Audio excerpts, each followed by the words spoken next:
Today we are facing some of the greatest challenges of our lives, from our health to political unrest, the environment, financial uncertainty, and the nation's racial divide. Welcome to Bill Myers Inspires. My idea for this show was to invite guests and get the conversation started, to take a deep dive into the issues that impact our world with an eye to exploring solutions. And we encourage our listeners to look within themselves to take decisive action to make a positive difference. Welcome to Bill Myers Inspires. I'm your host, Bill Myers, and I am so excited to begin our Black History Month series. And I'm even more excited to begin our Black History Month series with this particular topic today, which is entitled, I Am a Descendant of Thomas Jefferson.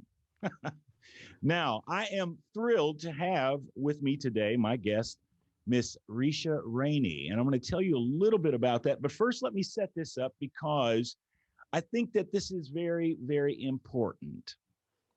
And I find this to be a very unique opportunity and a unique topic to explore for Black History Month. As we begin our Black History Month series, let us take an in-depth journey into America's history of interracial relationships. The thought that interracial relationships is a modern trend or fad in America could not be further from the actual truth. Tune in as we explore these unique relationships that are deeply embedded in America's history with my special guest and host of Daughter Dialogues. Thank you. Daughter Dialogues, Miss Reisha Raney. Now, let me tell you a little bit about Reisha.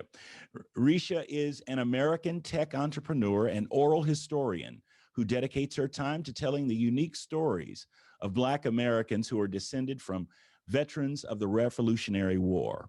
Historians estimate that between 5,000 and 6,000 enslaved people and free people of color fought in the Revolutionary War, and Reisha has been instrumental in telling their family's stories through her popular podcast, Daughter Dialogues. Got it that time. Yes. Reisha herself is a descendant of the grandfather of President Thomas Jefferson, one of America's founding fathers and the third president of the United States. Reisha is related to Mary Turpin, an enslaved Black woman who married Jefferson's second cousin. Reisha's relatives, Edwin and Mary Turpin, lived until their deaths as a married couple, although their marriage was not legally recognized, in neighboring houses on a plantation in Goochland County, Virginia. Is that Goochland? Goochland. Goochland, okay. Reisha is also a non-resident fellow at Harvard University's W.E.B. Du Bois Research Institute at the Hutchins Center for African and African American Research, under the supervision of Harvard University professor Henry Louis Gates, Jr. She conducts her oral history research into Black descendants of the Revolutionary War. Reisha is also a member of the Daughters of the American Revolution, where she was elected Maryland's first Black officer in the society. Please help me welcome my special guest today, Miss Reisha Raney. Welcome to the show. Thank you, Bill, for having me. Yeah. Okay, so I want to jump into this straight away. So I need you to explain and jump into our connection to Thomas Jefferson the second. That is correct. Thomas Jefferson II. He is the grandfather of our third president, Thomas Jefferson. Okay. Thomas Jefferson II had a great grandson named Edwin Turpin. Edwin Turpin is my third great grandfather, making Thomas Jefferson II my fifth great grandfather. Edwin Turpin married a slave named Mary. Mary's from Louisiana, and he took her to Canada to marry her because it wasn't legal here in the United States. And he brought her back to Virginia where he was living. And it was common in those days for a white man to have both a white wife and a slave wife, but he never had a white wife. only a slave wife. And when I say a slave wife, again, he married her in Canada, but considering that none of these slave wife relationships were legally recognized in the United States, and it was unusual for him to want to show her something to validate that relationship by going all the way to go to Canada and marry her. In addition to that, it was not typical for a white man to have his quote unquote slave wife live with him in the same home. But they did live in the same house, and the neighbors didn't like that, and they burned down the home. Wow. And they rebuilt and went on to have 7 or 8 children. Wow. Wow. That is, it's very interesting because there are several points within what you just said that are points of commitment, a commitment to numerous things, a commitment to each other, and also a commitment to, to live together, a formalization of a commitment to bond their marriage, and a commitment to do that by any means necessary. I mean, it's just amazing to me. There's so much depth to that, and that's why I'm so excited about today's show, because what I know as a product of an interracial relationship, but obviously far more modern, is that there is definitely a commitment and numerous commitments that each one of my parents had toward one another, even in the face of pushback from their families at the time, because it still wasn't cool. It still wasn't cool. And so I know that those bonds are very deep. Yes. Because that level of commitment is very serious. And so I'm excited about today's show. So I want to know more about your family and also your work with Daughters Dialogue, and what you have learned with regards to interracial relationships, as we move through, from your own personal family narrative, and move into the examination of others and their experiences through interracial relationships. So I'm excited about that. So I am going to now just sort of shut up and let you take it, because I know you got all this. Right. Where would you like me to start? With how I started the research, or Sure, shall we sure. dive straight into the stories? Yeah. How did you start the research? That's a good place. I started the research because I am, as you said, a member of the Daughters of the American Revolution. And as a member, I was looking to revitalize my chapter. So I invited a county executive to come to a meeting, and I invited the Washington Post, which is my local newspaper, to cover the story. And they said, wait a minute, the county executive goes to events all the time. That's not the story. You are the story. How is it that you are a Black woman in the Daughters of the American Revolution? And so that ran on 3/4 of a page in the Washington Post. After that, I was noticed by Harvard University, and Professor Henry Louis Gates Jr., who is the host of the PBS special Finding Your Roots and many other specials, and offered a fellowship. So that's how I'm doing the non-resident fellowship with Harvard University's Hutchins Center, as you mentioned earlier. So, a part of this research, I decided to also document the lives of other women of color who descend from patriots of the American Revolution, and they're direct descendants of men and women who fought for the independence of America. Direct meaning that that is their great, great, great, great, great grandparent who contributed to the cause for freedom for this country. And in those stories that these women are telling about their oral histories, a lot of these oral histories have never been documented. So they're being collected for the first time, or heard, absolutely heard for the first time for many people. And we're talking about the complex relationship of interracial couples and the product of that. So I will tell you about some of the most fascinating ones. It's almost in every single story, believe it or not. A lot of people who see these women who descend from these patriots assume that their patriot was white. I'm sorry, that their patriot was Black. But in fact, the majority of the ones that I have identified, their patriot was white. And along the way, there was some type of interracial relationship, which brought about these women of color that we know today. First, this one that I think the most complex story that is in the podcast is by Bianca Alexander. Bianca is a Creole. She's from the Creole community in Louisiana. So if you want to talk about complex relationships, Right. you talk about the Creoles. So they were mixed of African, European, French, German, Indian American. All of those races were mixing together very harmoniously before some different instances happened here in our history of the United States, where then people, the settlers, the European settlers came in and told them that that was a problem, or the white settlers came in, I should say.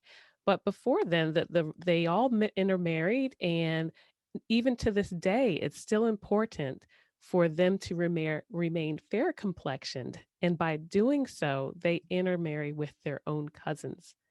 So they, even to this Wow. day, she has received a proposition from a cousin to have a child with her because they want to keep this Creole heritage.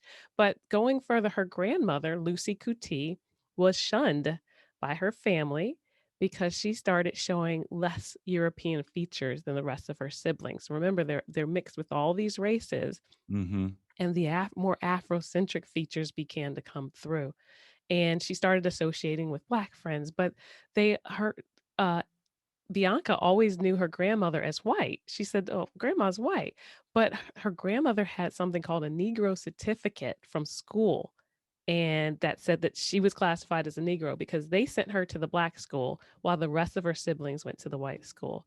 But her grandmother ended up having children with Black men. So her grandmother, even though she was shunned for looking too Black, she decided to have children with a Black man, but she identified as white. She eventually decided to what's called passe blanc, and that's pass for white. And further back in Bianca's ancestry, her original ancestor from the Revolutionary War times married a Frenchman. So she was enslaved. Her ancestor was named Marie Therese Coincoin, and she married a Frenchman. I'm sorry, not married, but they had a placage relationship. So placage back in those times was a secondary wife. Here we go again. A man would have a primary wife, a white wife, and they would have a secondary wife through what's called a placage, a recognized relationship. And she had a recognized relationship with a Frenchman named Claude Thomas Pierre Matoyer. And when he passed away, he gave her land and slaves and made her one of the wealthiest women in Louisiana, was a woman of color. And she owned slaves, and in those slaves she ended up buying some of her own family members to protect them. Wow. Wow. Yeah, that Creole thing, you just jump right in it. It's like a head Right. spinning moment. It's like, wow. Right. Oh, goodness. I mean, I can't even, I don't even know where to begin with a question to throw at that. But I mean, just listen. Um, wow. Wow. And I think that's very interesting because we hear those terms Creole and all that, but I think that you gave us, at least for me, probably the most thorough explanation of what that really is, and that system, that I the idea of it. You know what I Right. mean? It's like, Yeah, and I would because like it's to share with you the story of an American woman that isn't, as complex as Creole, but she identifies as American with African ancestry, very different than saying she's African American, and I can tell you why. okay, all right. Well, let's start into this one and see where we go. Right. So she was forced into identify as either black or white because her mother's father, Shelley Murphy, was white, right? So passing this genetic ancestry down to her, she looked very, very much fair skinned, and people always asked her, "What are you? Are you black or are you white?" And she Mhm. didn't want to have the force because when she was living in Michigan and Hawaii, it wasn't the same type of obsession with having to identify, are you black or white, as when she moved to the South. So things became much different. And the emotional impact that it had for her to understand, I didn't know my ancestry was so mixed, and now I have to decide. And now today she decides to identify first as American, second with African ancestry. And Mm. her ancestors, some of them passed for white, and were one of them, Calvin Davis, was a gunner in World War II, and he died in a plane crash in Meseberg, Germany, but they never knew that he was Black until he died. And one of her Black ancestors owned slaves, her Black ancestor. This is another story where a Black man or a Black person was owning slaves. His name was James Roper. He was a slave of an interracial relationship. He was the son of an interracial relationship. He was the son of a slave and a white man named Nicholas Roper, who left everything to his mixed race son, including slaves. And half of those children decided to pass for white, and the others decided to pass for Black. Wow. Wow. Well, I do have a couple of questions that I'm going to hit you with when we come back from the Yes. break here. But man, it is so rich when you peel that. It's an onion, isn't it? I mean, there's a Yes. lot of layers. Wow. Incredible. Incredible. Well, I'm so glad you're here, and I can't wait to hear more. Right. We're going to take a break right now. You're listening to Bill Myers Inspires, and I'm here with my special guest, Miss Reisha Raney. We'll be back in just a moment. Today, we are facing some of the greatest challenges of our lives, from our health to political unrest, the environment, financial uncertainty, and the nation's racial divide. Tune in every Friday at 3 p.m. Eastern Standard Time for Bill Myers Inspires, as he and his guests take a deep dive into the issues that impact our world with an eye to exploring solutions. Emmy Award-winning actor Bill Myers is an accomplished actor, jazz musician, filmmaker, writer, educator, and speaker. As a biracial man who's both Black and white, Bill leverages his background, talents, and voice through creativity, compassion, and connection as activism for social justice to focus on uniting the divide and compelling change. Bill Myers Inspires encourages listeners to look within themselves and take decisive action to make a positive difference. For more information, visit his website, BillMyersInspires.com, and sign in for the latest news and updates.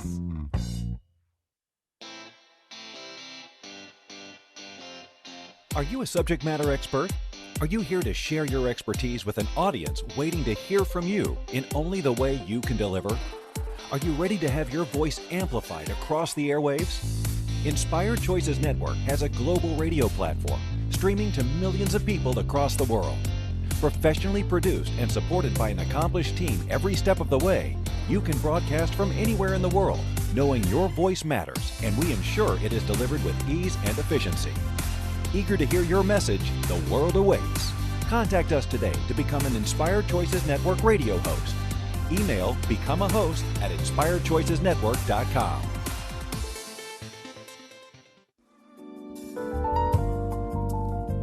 You're listening to Bill Myers Inspires here on the Inspired Choices Network. We're here every Friday at 3 p.m. Eastern Standard Time. Thank you for joining us. And now, let's get back to the conversation.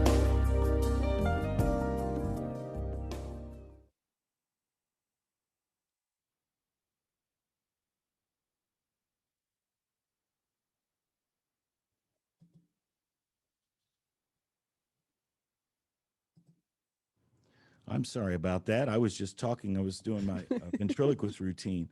So we're here with Reisha Raney, and we're talking about interracial relationships throughout American history. And she's doing a very fascinating research project called Daughters Dialogue.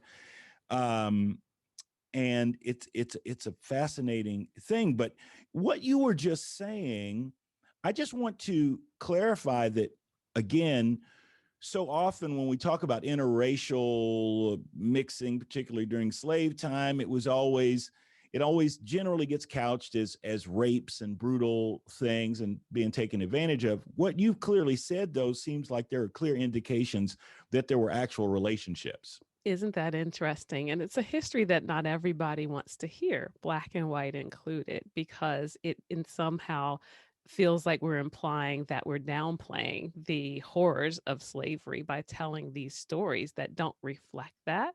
Mm-hmm. And that's not it at all. We're telling a full history, Right. history that people haven't really heard or understand yet. Right. Yeah, and it's not nearly as a dramatic a story than, it's all brutal and, blah, blah, and it's the same thing when we get to really talk about the slavery function in and of itself and the folks in Africa who were brokering these deals. I've never been able to couch the fact that a boat full of white people, it's sort of, and to be crass and just blow it out of the water. I mean, people that basically glow in the dark hit a continent of black people and somehow can take over a continent. That never made any sense to me because, I mean, you just be overwhelmed stepping into somebody else's backyard. If we ever needed proof of that, all we had to do is look at what happened to America when we went into Vietnam. You know what I mean? It's when you step into somebody else's place, I mean, you really are very vulnerable. And so it doesn't really matter how much power, how much gun power and all that stuff you have, you're going to be probably overwhelmed at some point. So similarly, the complete history. And I think that's far more fascinating than the little narrow versions that we oftentimes get. So yeah, that is awesome. So a couple of questions did come in, and I just want to toss those out, and then let's get back to this. And it was regarding the how often did blacks or Creoles also own slaves? One, and then did black slave owners treat the slaves differently? Right. So I want to give a disclaimer that I'm an engineer. I'm not a historian and I'm Okay. not a genealogist. So I'm going to tell you based on the stories that I've heard, not based on all of the history that's out there because I'm Okay. not No, well versed in that. no, that's fine. That's fine. Okay, but that's a good question. There are the one story where I talked about James Roper owning slaves. Because his father passed them down in Shelley Murphy's story, he ended up killing one of his slaves. So that didn't we understand that there was some brutality there. But we also talked about Marie Therese Coin, where her Frenchman in the placage relationship passed down slaves to her, but she was buying them for the purpose of protecting them. Okay. Okay. So you All have right. both sides of the coin. Right. Right. Well, okay. That's fair enough. And I won't press in any further into that. I'll take your word for it. And we'll leave it right there. So you were just telling me, so I'm going to hush now because you have these fascinating stories. So I guess the thing that I would ask is what period, what time frame these different relationships are taking place as you continue Yes. sharing them, just so that Yes. we have a context. Good question. Thank you. We're talking the late 1700s and the early 1800s mostly.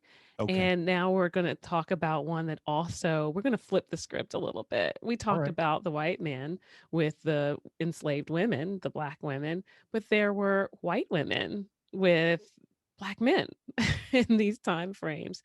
So there was a Revolutionary War patriot called James Dew. He was the patriot of Stephanie Miller. He was a free man of color living with a white woman in the early 1700s and in the late 1700s, early 1800s. Here's another one. Charlotte. Where did that take Yes. place? What? I don't recall which state that was off the top of my head for Stephanie's, but I Okay. know for the next one in North Carolina, Charlotte Chatfield, her great great great grandmother, Mary Pendergrass, had a child with a black man, Abe Horton, in 1871. I don't know how that black man survived, but that was a relationship, and she descended from a Revolutionary War patriot, William Lindsay Durham, whose grandson is the namesake of the city in North Carolina, Durham.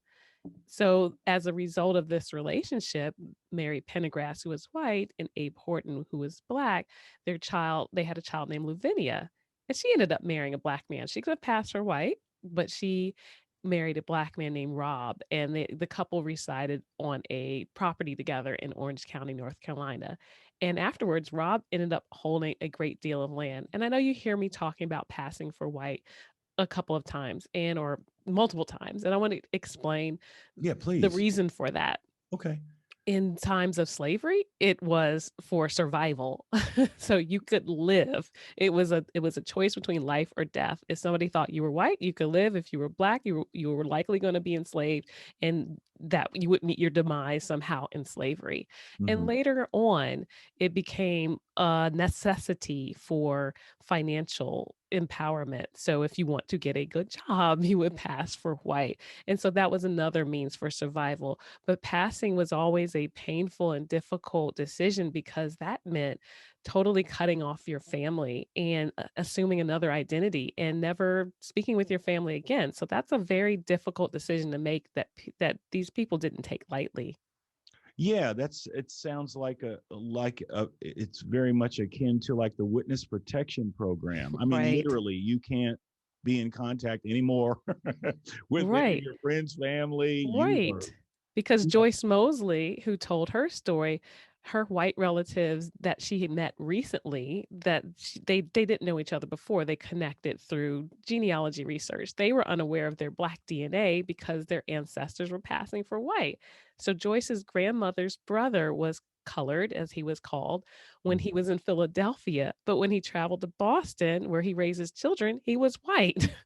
And Wow. Joyce ended up talking to the granddaughter of this family who did not know that he had been passing for white and always assumed her family was white because he had to cut off communications with his siblings he left in Philadelphia that were still claiming to be African American. Wow. Wow. Yeah, yeah. The plot thickens. The plot Right. thickens. I love it. Yes. I The love it. Yeah, that's a very interesting thing. A lot of times when people talk about the passing business, they look at it as if it's just like a vanity choice. And I'm glad that you clarified that because that's the story. I mean, it was about economics, it was about safety, it was about a different series of things. It wasn't, just getting a discount on a cheeseburger at the, at the burger bar. You know what right. I mean? It's like, That's I right. don't know. I mean, I always think about that and, and interesting conversations because I've been one who is, very, very, you mentioned several things that are relevant and relative to even today. As you mentioned something about people having to choose. You have to choose this black white thing. And I remember enrolling in elementary school. I mean, in school for the very first time. And my mom, I have a twin sister, and we are enrolling, and my mom is standing there, and she is Caucasian. She is from Arkansas, and she is filling out the cards and all this sort of stuff, and then the race thing is sitting there, and so she checked off like the other thing and then circled both black and white on that card, and the secretary of the school looked at us, and then she made a modification on these cards, and this is a black school. I grew up, it was a black neighborhood school. And the woman made a modification on the card. My mom grabbed the card and looked at it, and she wrote black on there. And my mom lost it. And it was like, oh, no, no, no, no, no. I am their mother. I am clearly white. And it was like, and it was a debate. But that was my first experience with school. It's wrapped around you got to choose. You know what I'm saying? I mean, so that choice thing is weird. So I remember even socially, in the cafeteria in high school, walk out with my tray, and I look left and I see all my white friends, look right, see all my black friends, and I'm like, what am I going to do? And I just opted out. I took my tray and I went to the band room, into a practice room, and played music because I refused to participate in that system. I love you all. So why is this?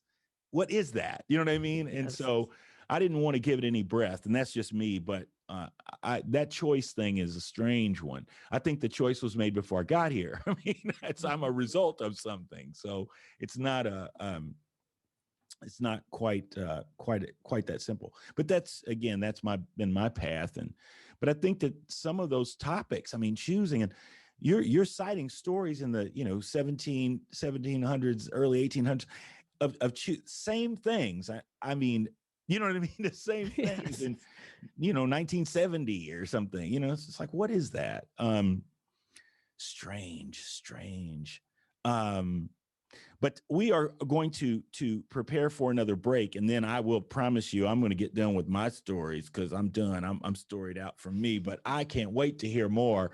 You are listening to Bill Myers Inspires, and I'm here with my special guest today, Miss Reisha Raney, and she is a descendant of Thomas Jefferson. And we are talking about interracial relationships throughout American history, and it is a fascinating conversation, and we hope you'll stick with us when we get back in just a moment. Today, we are facing some of the greatest challenges of our lives, from our health to political unrest, the environment, financial uncertainty, and the nation's racial divide. Tune in every Friday at 3 p.m. Eastern Standard Time for Bill Myers Inspires, as he and his guests take a deep dive into the issues that impact our world with an eye to exploring solutions. Emmy Award-winning actor Bill Myers is an accomplished actor, jazz musician, filmmaker, writer, educator, and speaker. As a biracial man who's both black and white, Bill leverages his background, talent, and voice through creativity, compassion, and connection as activism for social justice to focus on uniting the divide and compelling change. Bill Myers Inspires encourages listeners to look within themselves and take decisive action to make a positive difference. For more information, visit his website, billmyersinspires.com, and sign in for the latest news and updates.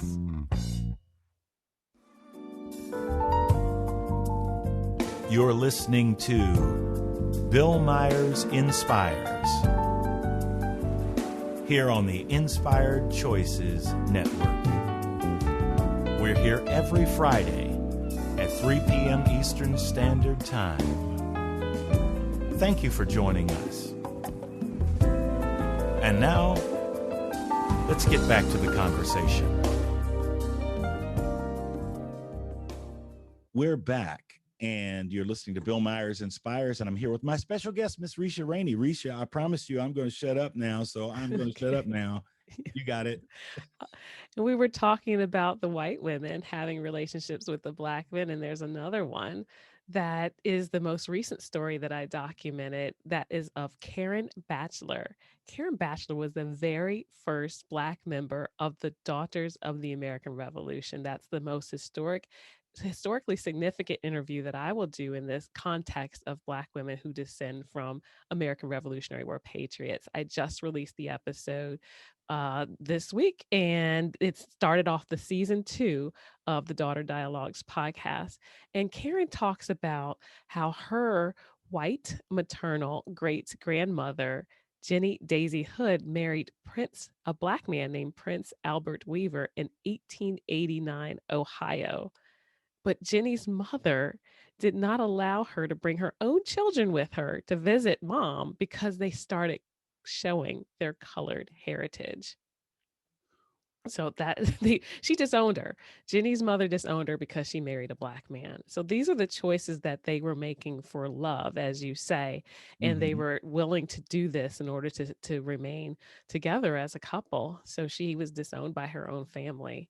And then we have the stories of people who covered up. Oh, well, let's go. Before I talk about the cover ups, we were talking about how the stories of slavery aren't what we've always heard. And there were some relationships that were very caring and where they were taking care of they're the ones that they loved. These white men were with these enslaved black women. And Michelle Campbell's story of the prominent John Hart, who was a grandson of the Revolutionary War patriot Robert Hart. Yeah, I remember this story because he provided for her Black ancestor, Hetty Valentine. And this is oral history that's being passed down, meaning her ancestors recount him there not being a brutality in this relationship. There was a loving relationship in what they have heard and experienced. And she was able to speak with someone that was living where her came from her grandmother's own mouth, that they were living in the countryside as a Black family. And John Hart, he had his two families again. The Black family was in the countryside, and he had a white family in the city. And there was a white Uncle Jesse that would bring cinnamon rolls from the city to the Black family. And this was a acknowledged relationship. Everybody knew it in town. Like they were prominent, and everybody acknowledged that he had this Black family too. And John Hart ended up granting the Black and his descendants property to them. And there was Richard Moray. He was Joyce Mosley is a descendant of the first mayor of Philadelphia, and her ancestor Richard Moray lived as husband and wife with a mixed race woman named Cremona, although it was illegal. And he arranged for 198 acres of land to be transferred to her, making her one of the richest women in Philadelphia. So these white men and their relationships with these women were making them the richest in the state. Wow. Wow. But then there were cover-ups, right? So not everybody wanted to acknowledge these relationships like we talked about. Unfortunately, there were some that Adrienne Abiodun, she discovered that the Black man listed as the father on her grandfather's birth certificate was a lie. But instead, it was a white man from 1924 segregated Mississippi. Mm. And then Holly Henderson, she had to solve the mystery, 120-year-old mystery of finding the father of the descendant of her Revolutionary War patriot was a white man who had a relationship with a slave. And this white man petitioned the court to take care of their sons and left land to her. So again, these men are passing down land and taking care of their descendants. Wow. Wow. That's incredible. You know, like I said, you said you had stories, and you got them because you. Yes. They're going, wow. So how common? I guess I want to say, how commonplace were these types of relationships as these women that you have been interviewing are of course mostly sharing their own family stories, but is there I don't know, a culture or, you know what I mean? A certain subgroup of folks who just, that's how they rolled. I mean, I mean, I'm trying to really understand, because it seems, I mean, it's awesome that, that these things occurred, because again, it is a clear testament to the fact that we're human beings, and this race thing is really not quite, as sound as one would think, because we become attracted to people, and then we want to share our lives with people. And I don't know that we always get to sort of put it through the filter of what color is the person being the dominant thing, Right. is what my heart feels, or, so I don't know. It's incredible. It's incredible. All I can do is try to extrapolate the data, because I'm a mathematician and an engineer. So we have a subgroup of women that I've observed, and I have done 14 or 15 women so far. And out of all of them, you've heard probably 14 or 15 stories from me just now. And so that says that out of this group, almost everybody, if not everyone, I'm almost comfortable saying everyone has one of these stories in their history that I've sampled so far. So wow. if you increase that sample size, wouldn't the trend continue? That would be a good assumption to make. Yeah, no, I agree. And it would seem that even within those families, there are probably multiples of those kinds of offshoots, you know what I mean, that are Yes. variations on a theme, right? Right. And then we're having stories of present day coming together. So of the descendants of these mixed families. So let's say that there was an enslaver who had children with an enslaved woman, so a white man, black woman.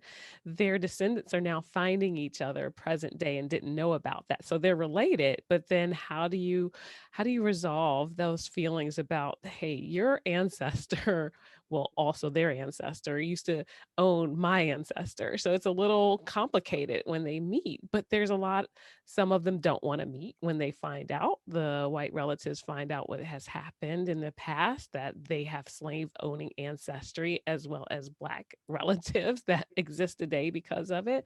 Some of them don't want to hear that history, but some of them are embracing it and reaching out to the black women that I've interviewed, and they're coming together for joint family reunions. They're discovering like, hey, we have black ancestry in in our history, and some of these black women are taking them to the ancestors burial sites, and they're visiting graveyards where they're having common shared ancestry together. Joyce Mosley took the woman who discovered of her black hair ancestry through their shared family and took her to the museum together in Philadelphia to see the only painting of their family that exists, the only family painting of a black woman of that time or couple in the Philadelphia Museum. They went to go see that together. And there's also the story that I really like of Nikki Williams Sebastian. She connected with, so it's a two-way street. Sometimes the black women are reaching out to these unknown white relatives, and sometimes they're receptive, so it goes both ways.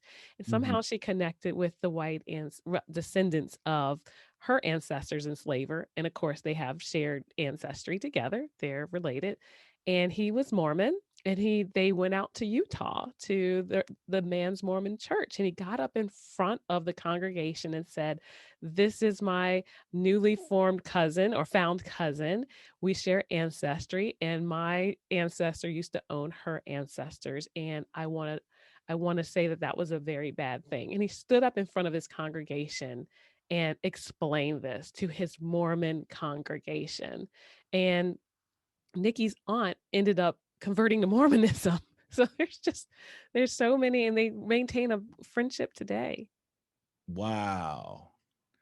I, you know, it is so encouraging. I mean, when these things when there is a willingness to engage the truth from both sides, and they're able to come together, and because as you stated, I mean, many times they do not want to know anything about it. Yes. uh, it's very interesting. There's a are you familiar with Sharon Leslie Morgan?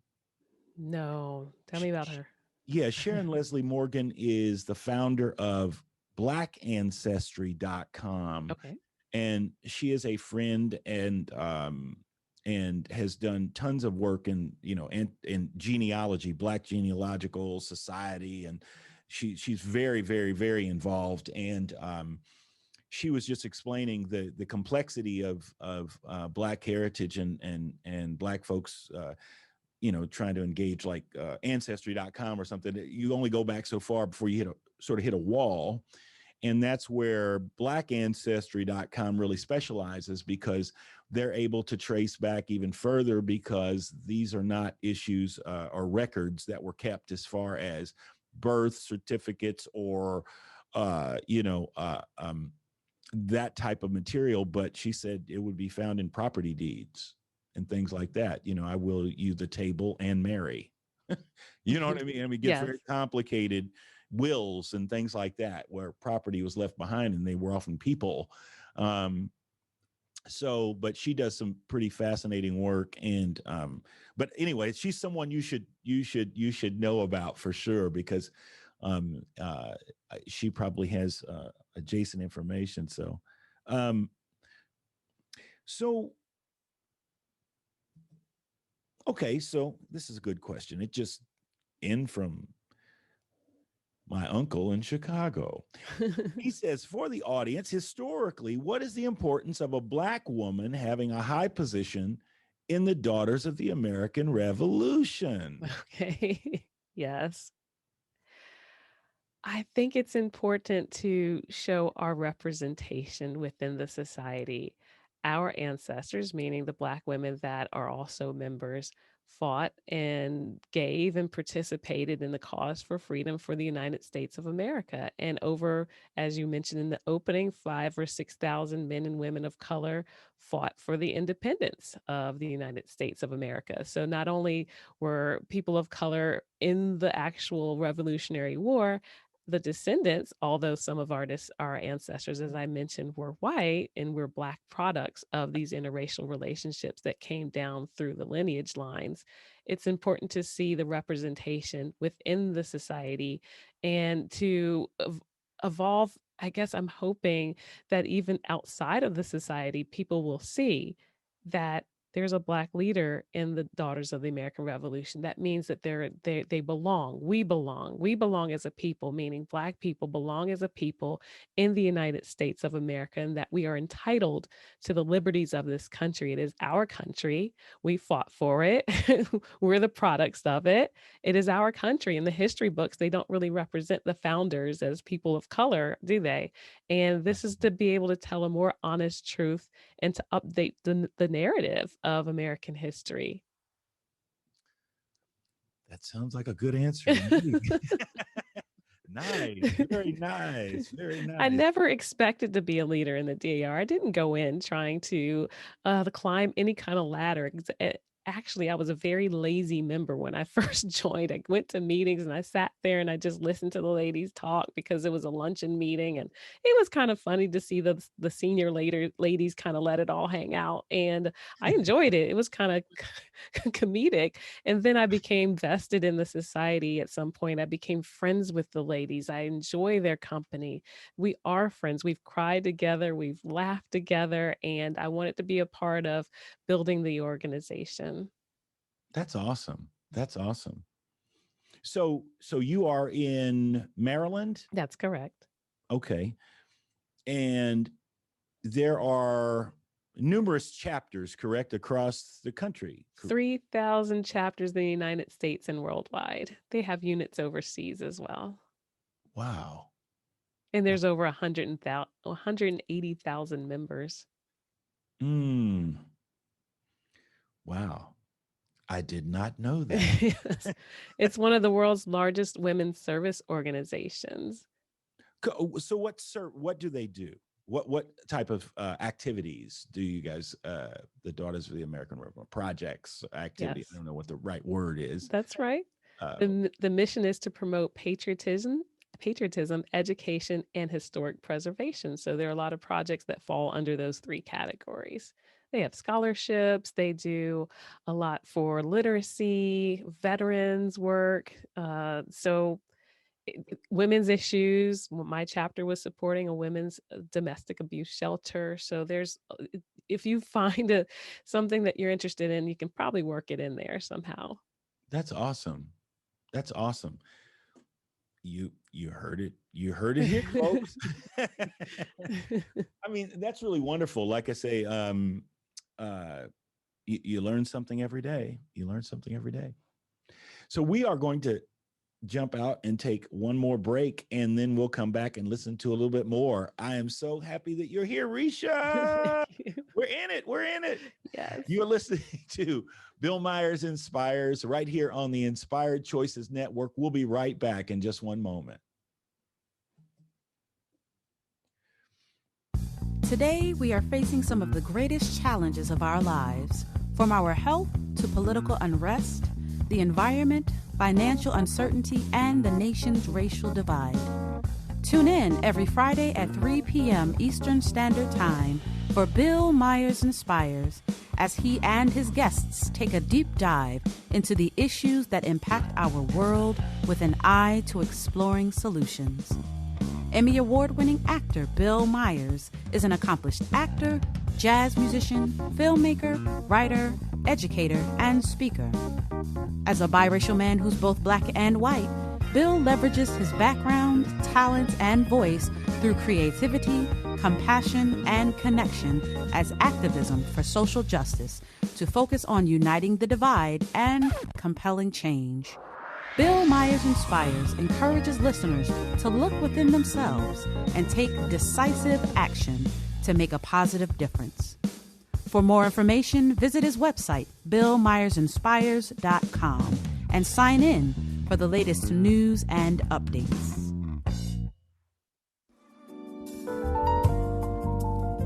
You're listening to Bill Myers Inspires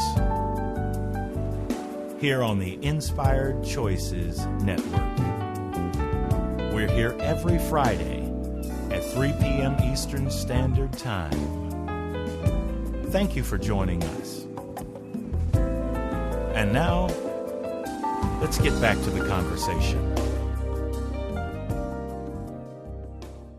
We're back. You're listening to Bill Myers Inspires. I'm your host, Bill Myers, and today we are here with my special guest, Miss Reisha Raney.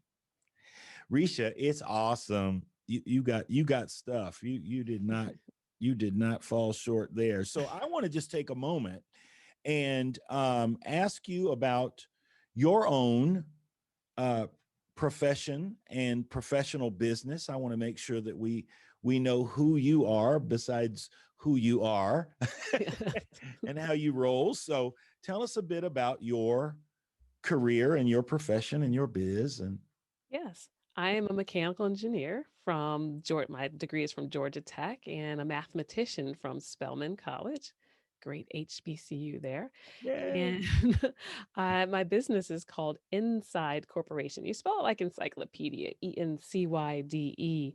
And we are a systems engineering company. What we do is make sure that when a customer is procuring a new system, it could be an IT system, anything, a human resources system, or handheld radio devices. We've even done trash compactors, believe it or not. We make sure that they aren't getting ripped off and that the customer is getting what they expect. We come in and make sure it meets their requirements. If you think of building a house, you wouldn't get the same person who built it to inspect your house, would you? You want to have somebody to come in with a third party, independent view of what you're getting. And that's what we do. We protect and advocate for our customers. We are currently ranked in the top 4% of women-owned businesses nationwide. Not just Black businesses, but all women-owned businesses nationwide. And I like to tell people that might sound impressive, but I should be a multi-billionaire like Bill Gates or Steve Jobs or Jeff Bezos. I should be but I'm not, because the disparity between women-owned and male-owned businesses. So men who are ranking that top 4%, their financial assets look a lot different than mine. Yeah, you want to trade that bank account any Right. day. It's like, I want your bank card. Yeah. Yes, exactly. Well, that's awesome. That's awesome. So you are doing amazing work. This project, Daughters Dialogue, and the research involved in these conversations with these wonderful women, and the history that you are uncovering is invaluable, because I think, as we said earlier, it helps give a more complete picture of this nation, because we certainly know that the history, as we were taught, was through all kinds of filters, and we still have not heard the real, and we're in the process of uncovering the real. And I think that it's fantastic when someone is like yourself is so instrumental in doing that. That provides a lot of clarity and hopefully educates better as we move forward, our young people and our society, so that we can address some of the biases that are actually incorrect.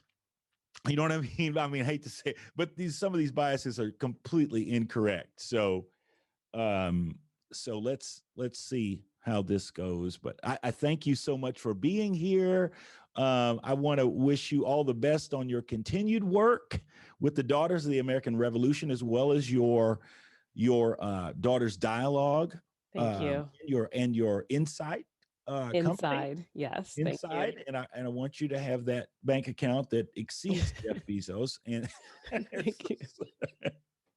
So this has been wonderful, and I'm going to have you back, because there's some other things that I'm sure we can get into. So again, thank you so much for being a part of this program and being my very first show for Black History Month.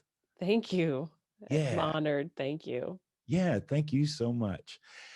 All right. Tune in next week for another part of our Black History Month. You're listening to Bill Myers Inspires. Thank you so much. And we appreciate you tuning in and ask that you please tune in for the rest of this month. Thank you so much. Have a great week.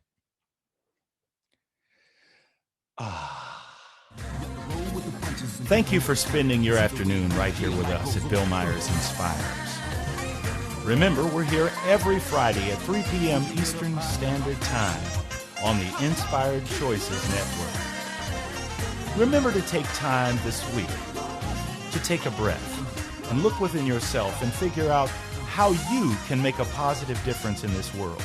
Spread the word, and we'll see you here next Friday. Have a wonderful week.